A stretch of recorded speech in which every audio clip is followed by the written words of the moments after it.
Assalamualaikum warahmatullahi wabarakatuh. Perkenalkan, nama saya Ayu dengan NIM 1802405022 dari program studi agribisnis Fakultas Pertanian Universitas Cokro Aminoto Palopo. Melalui video ini saya akan menjelaskan dan menjawab soal-soal ujian tengah semester saya dari mata kuliah Manajemen Sumber Daya Manusia. Sebelumnya saya mengucapkan banyak terima kasih kepada dosen pengampu di mata kuliah Manajemen Sumber Daya Manusia, yakni Ibu Dr. Marlina Bakri MPD. Nah, untuk mempersingkat waktu langsung saja saya masuk ke materi. Yang pertama, pengertian manajemen sumber daya manusia. Manajemen sumber daya manusia atau MSDM adalah salah satu fungsi dalam sebuah perusahaan atau organisasi yang fokus pada kegiatan rekrutmen, pengelolaan, dan pengarahan untuk orang-orang yang bekerja dalam perusahaan tersebut. Divisi HR yang mengelola manajemen MSDM ini akan menyediakan pengetahuan, peralatan yang dibutuhkan, pelatihan, pelayanan administrasi, pembinaan, sarana hukum, serta pengawasan dan manajemen talenta. Semua hal tersebut dibutuhkan demi mencapai tujuan perusahaan.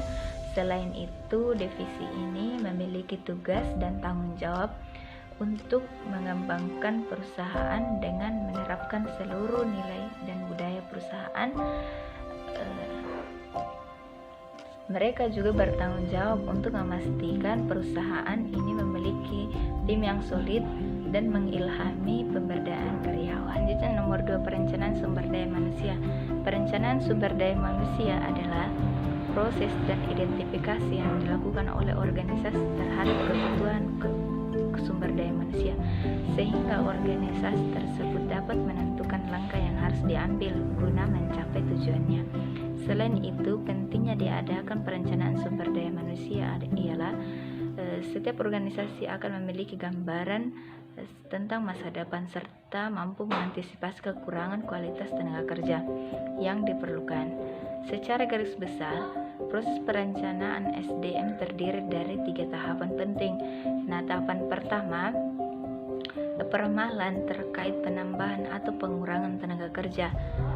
Pada tahapan ini HR manajer harus memastikan berapa jumlah permintaan penawaran tenaga kerja. Tujuan utamanya adalah untuk memprediksi di mana dalam organisasi perlu penambahan atau pengurangan tenaga kerja. Ada 3 langkah yang harus diperhatikan dalam tahapan peramalan ini. Yang pertama, penentuan permintaan tenaga kerja. Yang kedua, penentuan penawaran tenaga kerja. Yang ketiga, penentuan penambahan dan pengurangan tenaga kerja. Tahapan kedua, penentuan tujuan dan perencanaan strategis. Tahapan kedua dalam perencanaan sumber daya manusia adalah menentukan tujuan dan perencanaan strategis. Tujuan dari kuantitatif yang spesifik adalah untuk memfokuskan perhatian kepada masalah penyediaan, contoh untuk menentukan keberhasilan dari suatu program. Tahapan ketiga, penerapan program dan evaluasi. Tahapan akhir dari proses MSDM adalah mengevaluasi hasil. Pada tahapan ini, organisasi perlu memeriksa apakah perusahaan sudah berhasil menghindari terjadinya kekurangan atau kelebihan tenaga kerja.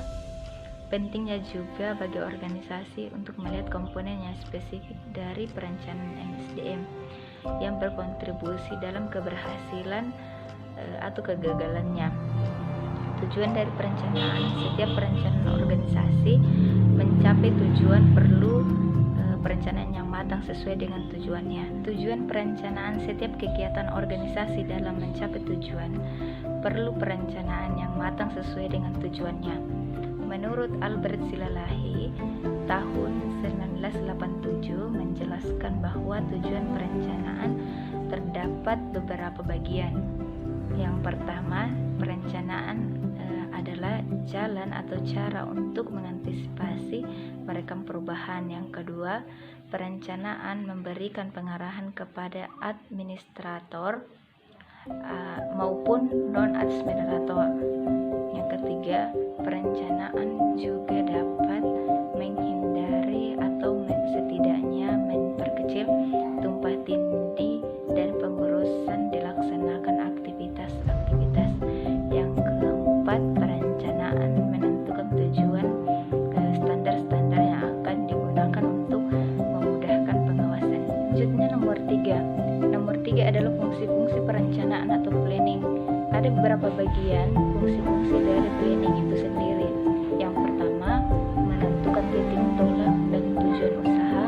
Tujuannya adalah sesuatu yang ingin dicapai sehingga merupakan sasaran, sedangkan perencanaan adalah alat untuk mencapai sasaran tersebut. Setiap usaha yang baik harus memiliki titik tolak dan landasan tujuannya. Yang kedua, memberikan pedoman, pegangan, dan arahan. Suatu perusahaan harus mengadakan perencanaan apabila hendak mencapai suatu tujuan. Tanpa perencanaannya, suatu kegiatan tidak akan memiliki pedoman, pegangan, dan arahan dalam melaksanakan aktivitas kegiatannya. Yang ketiga, mencegah pemborosan waktu dan tenaga dan material. Dalam penetapan alternatif, dalam perencanaan kita harus mampu menilai apakah alternatif yang dikemukakan realistis atau tidak, atau dengan kata lain apakah masih dalam batasan kemampuan kita serta dapat mencapai tujuan yang kita tetapkan. Nomor 4, apa yang dimaksud dengan rekrumen? Rekrumen adalah proses mencari dan menemukan, mengajak dan menetapkan sejumlah orang dari dalam maupun luar perusahaan sebagai calon tenaga kerja dengan karakteristik tertentu seperti yang telah kita tetapkan dalam perencanaan sumber daya manusia. Hasil dari perekrutan adalah seperangkat karyawan yang akan berpartisipasi dalam proses seleksi, proses penentuan kandidat mana yang paling cocok untuk mengisi posisi tertentu yang telah tersedia di perusahaan. Proses rekrumen pada umumnya dilakukan oleh perusahaan di Indonesia menggunakan tahapan-tahapan yang hampir sama. Nah, adapun tahapan-tahapan tersebut, yang pertama, searching process. Proses pengadaan adalah proses menarik pelamar yang memenuhi kebutuhan yang ada melalui sumber yang tersedia. Metode yang umum digunakan adalah sumber daya internal dan eksternal untuk menarik pelamar. Ada berbagai pilihan, surat lamaran, bursa kerja, dan lain-lain sebagainya. Yang kedua, seleksi. Proses seleksi adalah proses penyaringan pelamar untuk kandidat yang memenuhi kebutuhan perusahaan.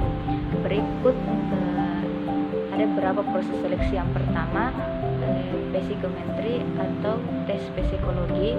Yang kedua, wawancara psikologi. Yang ketiga, tes teknis. Yang keempat, tes keterampilan manajer. Yang kelima, proses. Memahami proses penggunaan adalah proses menemukan orang yang tepat untuk posisi yang telah dibutuhkan atau tersedia, yang diperoleh dari kandidat yang ada atau yang lulus seleksi. Cara umum fase yang dilakukan antara lain, yang pertama, wawancara oleh direct user atau manajer dan direct user atau direktur. Yang kedua, check up. Yang ketiga, sim kontak atau administrasi. Yang keempat, orientasi karyawan baru. Nomor 5, pengertian seleksi. Menurut Samsudin, pengertian seleksi adalah sebuah proses yang dilakukan untuk mendapatkan individu atau karyawan yang sesuai dengan persyaratan serta memiliki kualifikasi yang sesuai dengan pekerjaan atau jabatan yang tersedia. Adapun langkah-langkah dalam proses seleksi, yang pertama, proses penyeleksian surat lamaran.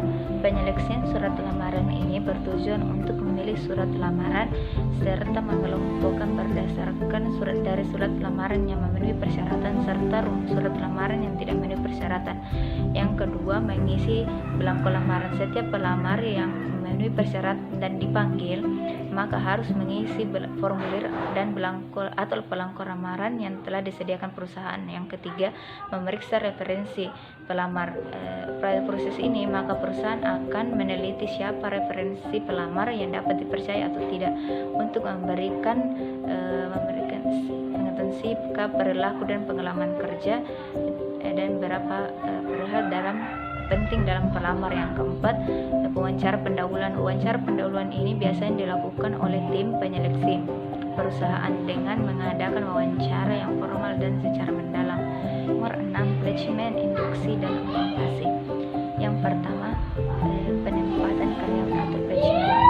Karyawan adalah tindakan lanjut dari relaksasi atau menempatkan calon karyawan yang diterima atau lulus seleksi pada jabatan atau pekerjaan yang membutuhkannya dan sekaligus mendelegasikannya authoritatif kepada orang tersebut. Dengan demikian, calon karyawan itu akan mengerjakan tugas-tugasnya pada jabatan yang bersangkutan. Yang kedua, orientasi atau perkenalan bagi setiap karyawan baru harus dilaksanakan untuk menyatakan bahwa mereka memang betul-betul diterima dengan tangan terbuka untuk dengan karyawannya yang dapat bekerja sama dengan karyawan lainnya. Yang ketiga, induksi karyawan adalah untuk mengubah perilaku karyawan baru supaya menyesuaikan diri dengan tata tertib perusahaan.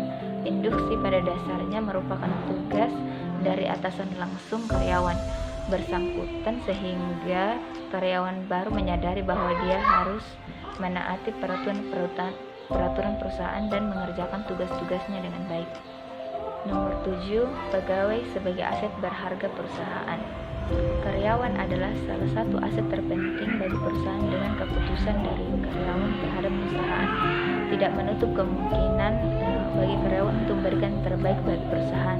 Tak hanya itu, karyawan juga memiliki peran penting dalam perusahaan dan bisnis perusahaan seperti meningkatkan daya saing perusahaan, memberikan inovasi baru, menjaga citra perusahaan, dan lain-lain sebagainya. Nomor 8, ruang lingkup manajemen karir. Secara luas, manajemen karir meliputi seluruh kegiatan yang berkenaan dengan pekerjaan pegawai. Kegiatan ini dimulai dari proses penarikan, rekrutmen pegawai, penempatan pegawai, pengembangan pegawai, dan berakhir pada pemberhentian pegawai. 9, macam-macam metode penilaian kinerja karyawan. Yang pertama, rating sales merupakan metode yang paling banyak digunakan untuk menilai kinerja karyawan pada masa lalu, di mana penilaian kinerja dilakukan oleh atasan atau manajer yang bersangkutan. Metode ini terdiri dari 2 bagian.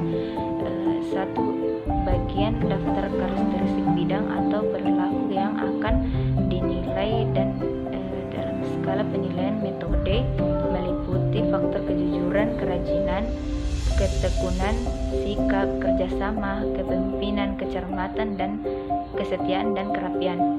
Yang kedua, checklist. Metode ini hampir sama dengan dengan memberikan pertanyaan berupa lembaran pertanyaan atau formulir, tetapi pertanyaan ini diberikan bobot untuk mempermudah kalkulasi penilaian kinerja pegawai, dan ini dijadikan sebagai gambaran penilaian pegawai yang akurat. Yang ketiga, proses metode merupakan berbentuk presentasi yang sudah ditentukan oleh karyawan, ditetapkan dalam kategori kerja. Dalam metode ini merupakan pernyataan baik bersifat positif maupun negatif tentang pegawai yang dinilai. Yang nomor 4, kriteria antecedent metode merupakan metode penilai harus mencatat semua kejadian. Mulai nomor 4, kriteria antecedent metode. Metode ini merupakan penilai harus mencatat semua kejadian tingkah laku bawahannya sehari-hari, kemudian dimasukkan ke dalam catatan khusus yang dari beberapa kategori tingkah laku karyawannya. Berorientasi di masa datang. Ada beberapa bagian. Yang pertama, soal apresial merupakan penilaian yang dilakukan ialah karyawan sendiri dengan harapan karyawan tersebut dapat mengenal kekuatan kinerja dan dapat diperbaiki. Yang kedua, manajemen objektif adalah suatu bentuk penilaian di mana karyawan penyedia bersama-sama menetapkan tujuan atau sasaran-sasaran pelaksanaan kerja itu di akan datang. Yang ketiga, penilaian berdasarkan psikologis. Dalam proses penilaian dilakukan oleh para ahli psikolog untuk mengetahui potensi seseorang yang berkaitan dengan pelaksanaan pekerjaan serta kemampuan intelektual, motivasi, dan lain-lain sebagainya. Nah, itulah tadi hasil dari penjelasan saya. Semoga bermanfaat. Jangan lupa like dan subscribe ya channel saya. Saya akhiri dengan ucapan wabillahi taufiq wa hidayah. Wassalamualaikum warahmatullahi wabarakatuh.